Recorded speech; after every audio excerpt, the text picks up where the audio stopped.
मधून एक महत्त्वाची ब्रेकिंग बातमी येते आहे।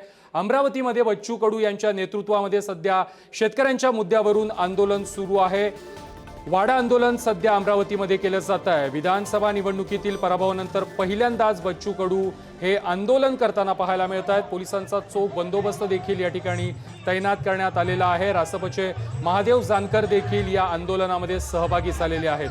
हे दृश्य आहेत अमरावतीमध्ये शेतकरी आत्महत्यांच्या मुद्द्यावरून बच्चू कडू हे आक्रमक झालेले आहेत आणि त्यांनी अमरावतीमध्ये आंदोलन सुरू केलेलं आहे। या संदर्भात अधिक माहिती देत आहेत आमचे प्रतिनिधी छगन जाधव। छगन, बच्चू कडू हे शेतकऱ्यांच्या मुद्द्यावरून आक्रमक झालेत आणि ते अमरावतीमध्ये आंदोलन करतायत। नक्कीच प्रथमेश, बच्चू कडूंनी एक आंदोलनाचा इशारा दिलेला होता आणि ते आंदोलन जे आहेत ते आज अमरावतीमध्ये होत आहेत। या आंदोलनाला सुरुवात झालेली आहे।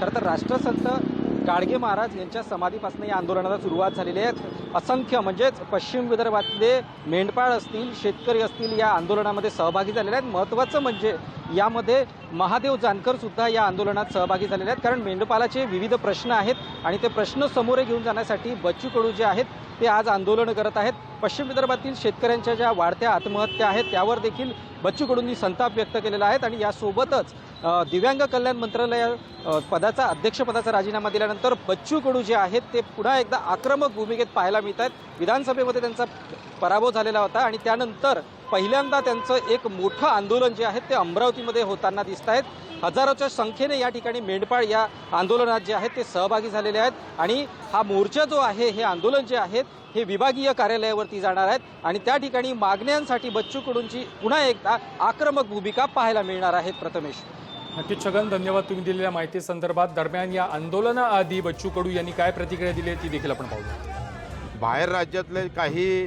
जनावरं आल्यानंतर त्याच्यातून रोगराई येतो, त्याचे वेगळे प्रश्न राज्यामध्ये निर्माण होतंय।